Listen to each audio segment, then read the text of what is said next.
Dando sequência aqui ao nosso estudo de fundamentos do C Sharp, a gente precisa dar uma olhada também ainda nas questões relacionadas ao uso de string, ao uso de texto, como que o C Sharp lida com essa questão. E para isso, eu criei aqui uma classe que eu chamei de textos. Eu não coloquei string, porque string já é uma classe do C Sharp. Então, eu resolvi colocar texto para evitar possíveis conflitos. Então, essa classe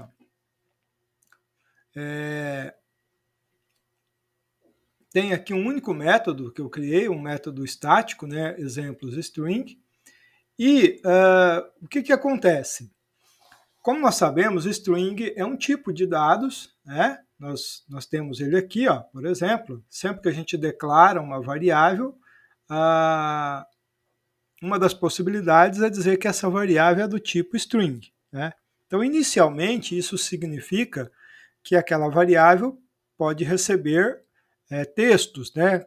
Caracteres especiais, números, enfim, um conjunto amplo aí de caracteres que pode ser atribuído a ela, que a gente chama isso de string, né? Diferente de tipos numéricos, né, que vão aceitar apenas números, booleano, que vai aceitar verdadeiro ou falso, o string não. O string ele abrange aí uma gama maior de caracteres, né, e tem como característica o fato de que o conteúdo é atribuído entre aspas, né? Então, mesmo que eu tenha aqui dentro números, por exemplo, né, ou caracteres especiais, eles vão ser tratados como texto, né, como string, uma vez que eles estão delimitados ali pelo uso de aspas. Pois bem, mas o importante considerarmos que o string não se limita a isso, né? O string não se limita a isso. Na verdade, aqui no C Sharp, se você passar o mouse aqui, ele vai dizer que string é uma classe. Ele é uma classe do system, né? E ele representa uma sequência, né, uma sequência de texto, né? E que ele utiliza ali os caracteres UTF-16, né? O código de UTF-16, que é aí ele suporta, né, o UTF-16, que é uma quantidade aí muito ampla de caracteres. Então, string é uma classe do C Sharp. Então, quando eu faço isso aqui, eu estou dizendo que esse conteúdo aqui, ele vai seguir o padrão da classe string que o C Sharp tem. O que significa que esse texto original, ele pode ser manipulado de acordo com métodos desta classe string, conforme a gente vai ver aqui nesse primeiro exemplo. Né? Nesse primeiro exemplo, eu tenho aqui, por exemplo, texto maiúsculo. Né? Ele vai pegar, então, o meu texto original e vai aplicar aqui este método. Né? Ele vai aplicar, então, aqui o toUpper, né? E esse toUpper vai fazer o quê? Ele vai converter esse texto para maiúsculo. Assim como o toLower vai pegar o mesmo texto original e converter para minúsculo. Né? Na sequência aqui, eu mando exibir os dois. Né? Eu mando exibir os dois. A gente vai executar aqui para a gente dar uma olhada. Eu só preciso chamar lá no Programs. Eu vou comentar aqui. Então eu vou pegar aqui a classe textos e vou chamar o método exemplos string. Agora sim podemos executar. Podemos executar e lá no console, então, a gente vai perceber exatamente este resultado, que é a transformação desse texto original, desse Olá Mundo, o primeiro em maiúsculo e o segundo todo em minúsculo. Tá vendo? O primeiro em maiúsculo com o toUpper e o segundo em minúsculo como o toLower. Tá? Então, ele tem inicialmente essa característica. Então, eu posso aplicar porque o texto string ele é do tipo, texto original é do tipo string. Aí depois eu tenho ainda outro método aqui que é o trim, né? Eu tenho aqui o trim. O que ele faz? O trim ele remove caracteres especiais. Então, intencionalmente, essa string ela tem espaços aqui no final, tá vendo? Isso aqui foi colocado intencionalmente para mostrar aqui, ó, como você usa o tween. Então ele vai pegar o texto original, aplicar esse método que vai remover ali os caracteres que estão sobrando, tanto no início como no final. E aí o resultado vai ser isso aqui, ó, o maiúsculo, o minúsculo e o caractere sem espaço, que foi resultado ali do tween. Então isso aqui pode ser muito útil em algumas situações, por exemplo, quando você está lendo dados externos, né? Especialmente quando você lê dados de arquivos externos, dados de planilhas, coisa desse tipo, pode acontecer de, na leitura desses dados, ele colocar caracteres vazios no final e no início, né? E isso pode ter problema na hora de você comparar, né? Então, é importante, às vezes, usar o tween para remover esses caracteres excedentes vazios, né? No final ou no início. E aí, eu tenho um outro uso dele ainda, que é o split. Né? O split, aí eu estou trocando aqui, estou criando uma outra string, que eu estou chamando de lista de frutas, falando que é maçã, banana, laranja e uva. Então, veja, ele é um texto. Ah, isso aqui é uma lista? É uma lista, mas isso aqui não é um array, tá certo? Ele não é um array, ele é uma string, onde eu escrevi o nome de frutas separado por vírgula. A gente viu em aula anterior que para você definir como um array, né, você precisa definir dentro de um outro formato, não é esse formato aqui. Esse aqui é um texto comum, tá? Um texto comum separado por vírgula. Aí, o que acontece? Nessa linha aqui, eu vou pegar, então, esse lista de frutas e vou convertê-lo, agora sim, ó, numa lista, num formato de array. Primeiro, ó, eu uso o string, né, um array de string, isso aqui é importante. E aí eu vou pegar essa lista de frutas e vou dar um split, ponto split, na vírgula. O que ele vai fazer? Olha só. Ele vai pegar aquela lista, aquele texto lá em cima, e vai fazer uma espécie de corte. Ele vai fazer vai aplicar um separador em cima dessa vírgula.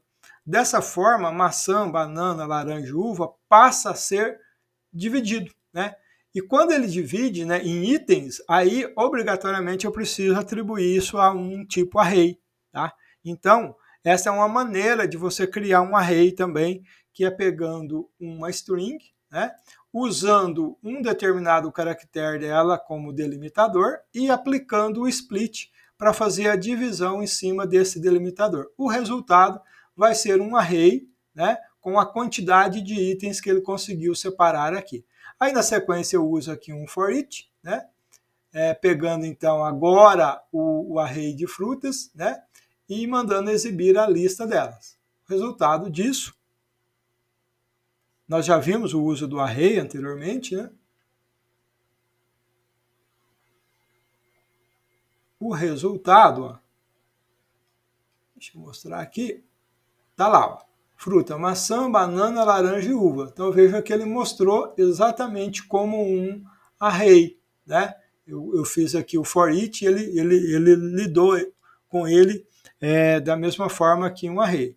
Então, essa é uma outra maneira, né, que eu tenho ali também de trabalhar com essa classe string utilizando esse método split. Depois eu tenho um outro exemplo aqui, que é o substring. Substring, o que ele faz? Eu tenho aqui uma frase, ó, C# é uma linguagem poderosa, e aí eu crio aqui outra variável, pego essa frase, ó, e aplico o substring 5,10. Então o que ele vai fazer? Ó? Ele começa no índice 5 e pega 10 caracteres. Então ele vai vir aqui na frase e pegar ó, 0, 1, 2, 3, 4, 5, né? E a partir daqui ele vai pegar então 10 caracteres, né? E aí eu vou mostrar esse substring. Será que é isso mesmo que ele mostrou? Vamos dar uma olhada? Deixa eu ver aqui. Ó, ele falou que é uma língua, né? Então, uma língua veio até aqui, ó. né? A partir do quinto caractere, da posição 5, né? Do índice 5, ele pega 10 caracteres. Isso aqui é bastante útil quando você quer pegar um pedaço de um texto. Tá? Você tem uma string, você tem um texto, alguma coisa assim, e você quer extrair um pedaço dela, então você pode usar o substring para isso, tá certo? Então funciona desta forma. Depois eu tenho o replace. O replace é outro velho conhecido, muitíssimo usado, né? Então eu tenho aqui um nome, né? João da Silva, está atribuído a essa variável, e aí eu tenho aqui uma outra variável nome corrigido. O que eu faço? Eu pego o nome completo, que é João da Silva, e aplico um replace. Eu mando ele procurar por Silva e substituir por Santos. Né? Então, olha só que interessante. Ele vai procurar na string que você tem aqui.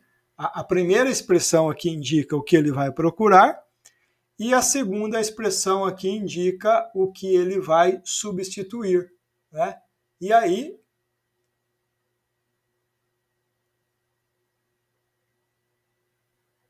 o resultado está lá, o João Santos. Na verdade, ele mandou exibir o nome corrigido como João Santos e não Silva. O uso do replace ele é muito útil mesmo, tá? Em inúmeras situações, né? Às vezes você pegar um conteúdo antigo e precisar fazer uma atualização, né? Toda vez que eu vejo esse método aqui, eu lembro da reforma ortográfica, né, que houve no Brasil, acho que 2009, se não me engano.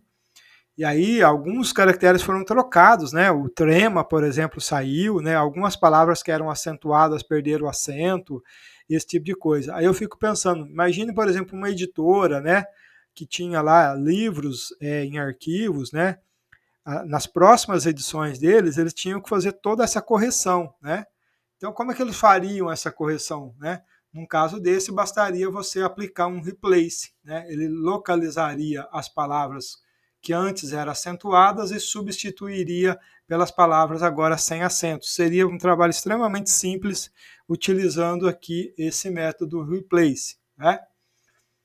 Depois eu tenho aqui o contains, né? O contains é o seguinte, eu tenho aqui a variável busca, né? Que tem o valor linguagem, e aí veja que eu defini aqui uma variável contain, ela é do tipo booleano, e aí eu mandei procurar nessa frase, eu procurei usando contains, né? Para ele ver se existe busca, né? Se existe desculpa, eu pedi para ele procurar, né, na variável busca, né, e aí ele vai retornar aqui para mim. Deixa eu executar aqui para você entender esse uso aqui. Calma lá. Ó, deixa eu colocar aqui. Ó. Então ele falou aqui o seguinte, ó, a frase contém linguagem, true. Então veja só, eu perguntei se na variável busca, né, continha exatamente o conteúdo de busca que era a linguagem. Então ele iria retornar verdadeiro ou falso. Então ele retornou para mim que sim, a frase contém linguagem, né? Para esse caso é verdadeiro. Então ele conseguiu. Então isso aqui é quando você quer testar, né, se determinado conteúdo contém um outro conteúdo, que é bem similar a esse outro caso aqui do index of. Né? O index of ele é interessante porque diferente, porque o contains ele retorna um boolean, né? E o index of não. O index of retorna um int, né? O que ele vai fazer? Ele vai pegar a mesma frase. Na verdade, ele vai pegar a frase que a gente usou aqui em cima. Deixa eu achar ela aqui, ó, essa aqui, ó. C# é uma linguagem poderosa, né? Ele vai pegar essa frase e ele vai procurar nessa frase se existe a palavra poderosa. Então ele vai fazer uma busca dentro daquele texto se existe determinada palavra, né? Ou, por exemplo, você pode pegar um texto maior e procurar se dentro daquele texto maior existe uma determinada frase, ou uma palavra, ou uma letra, ou qualquer coisa desse tipo, né? E aí, o que ele vai retornar nesse caso aqui é o índice. Ele vai retornar o seguinte, olha, se existir a palavra poderosa, ela está no índice tal, né? Ela está na posição tal do texto. né? Então, o que vai acontecer? Quando eu executar aqui, ó, eu acho que ele já estava em execução, tudo bem? Tá lá, ele vai falar que a palavra poderosa, ela começa no índice 19. Então, no índice 19, começa a palavra poderosa. Agora, vamos imaginar que eu estivesse procurando por poderosas. Tá? Vou colocar um S aqui para ver como ele se comporta.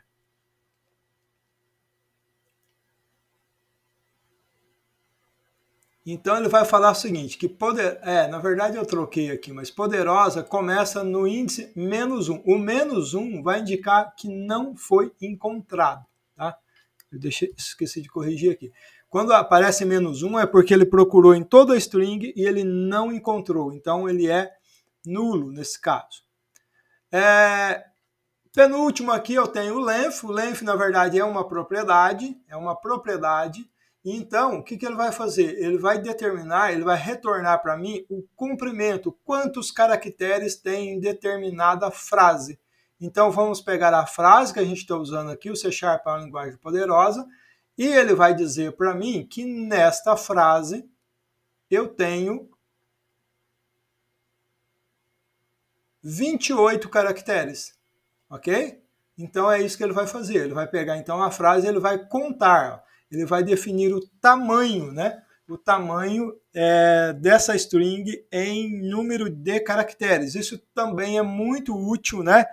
Quando você quer delimitar, por exemplo, um campo do formulário que o usuário tem que digitar X caracteres, como o caso de senhas, né?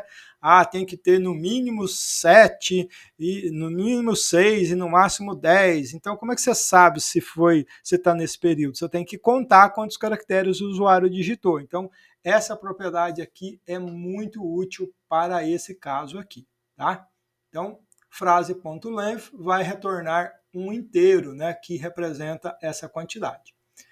E para finalizar aqui, deixa eu corrigir isso aqui, nós temos alguns caracteres especiais. Observe esse texto aqui, ó. Essa variável, o Brasil é um país muito grande e muito diverso. Imagine que eu quisesse pegar país e colocar ele entre aspas. Isso é comum, né? Quando você quer chamar a atenção de alguma coisa, você faz isso. Só que se eu colocar aspas aqui, dá um erro. Tá vendo? Dá um erro porque ele vai falar o ponto e vírgula é esperado. Quando eu coloquei essa aspas aqui, ele entendeu que fosse já o final da frase. Por isso ele está pedindo para eu colocar um ponto e vírgula aqui, ó. Né? Ele está pedindo para eu colocar um ponto e vírgula aqui. Só que não é isso, né, que eu quero. O problema é o seguinte, essa aspas começa aqui e essa termina aqui. No meio eu não posso ter outra aspas, senão vai dar esse problema aqui. Então o que eu faço nesse caso? Mas eu preciso da aspas aqui. Então você vai inserir um caractere especial aqui, que é a barra invertida. Nas duas aspas aqui, ó, você vai colocar a barra invertida. Olha só, resolveu o problema. O que acontece? Essa barra invertida é um caractere de escape, né? Ele vai dizer para o C# que o próximo caractere deve ser lido como um conteúdo e não como parte da instrução, né? Então, quando eu executo aqui, ó, aquela barra, ela não vai aparecer. Ela não vai aparecer, ó, tá vendo? O Brasil é um país, ó, apareceu só aspas, né? Então não deu problema. Por quê? Porque essa barra invertida vai dizer exatamente isso. Ela vai dizer que o próximo caractere, que no caso é aspas, não deve ser entendido como sendo parte da instrução, e ele é parte, na verdade, do conteúdo, né? Então ele poderia ignorar a existência da vírgula, ele não precisaria ler aquela vírgula ali como parte da instrução. Então, esse caractere ele é muito útil em situações como essa e outras situações também. Por exemplo, se eu pegar aqui, eu quero colocar uma quebra de linha nesse texto, né? Eu poderia pegar essa parte aqui, ó, e vou colocar um /n. Esse /n, ó, ele funciona como uma quebra de linha, né? Então, opa, olha só o que acontece ali agora. Olha lá, o Brasil é um país muito grande e muito diverso, ó, foi para a linha de baixo. Por quê? Porque ele encontrou essa instrução /n, que ele vai entender como uma quebra de linha. Isso é usado não só no C#, mas em outras linguagens também. Então, é esse o caso, né? é esse o caso que a gente pode usar também. Então, caracteres especiais, né? Às vezes determinado caractere que você coloca aqui no meio do texto, às vezes ele dá esse problema, você precisa colocar a barra invertida, ou algumas instruções como essa, como provocar uma quebra de linha no meio do texto, você pode usar esse caractere especial, que é a barra invertida, que traz essa instrução para o C#. Ok? Então aqui nós temos diversos usos, né, de métodos, de propriedades desta classe string, né, que vai nos ajudar muito no trabalho com C#. Tá? Então é bom a gente rever isso aqui, é bom a gente estudar isso aqui, é bom a gente fazer alguns testes com isso aqui, porque no nosso trabalho é bastante comum. Vale lembrar ainda, eu não citei aqui, mas eu acho que tá implícito aqui, que em quase todos os casos eu estou utilizando um recurso que é do string também, que é a interpolação, né? Como nesse caso aqui. A interpolação ela acontece quando eu quero pegar uma string, que esse caso aqui é nitidamente uma string, e quero juntar ela com uma variável, por exemplo. Essa variável ela não vai juntar naturalmente com a string. Para que isso aconteça, eu preciso colocar aqui o caractere de interpolação e colocar a variável dentro de chaves. Aí ele pega tudo isso aqui e fecha como uma única string. Ele faz uma conversão dessa variável para string e mistura, né? Faz a interpolação com essa outra string que está aqui. A gente está usando bastante esses casos aqui, então é esse caso.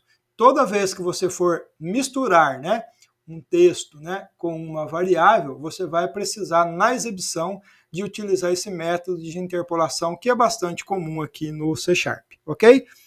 É isso, então vamos continuar estudando sobre os fundamentos do C#, veja os outros vídeos, reveja, faça testes, tá? Modifique esses exemplos, é normal, né? Você ter que fazer isso, às vezes dá algum errinho, corrija lá os erros, porque isso é importante para você ir ganhando mais segurança no desenvolvimento dos seus códigos.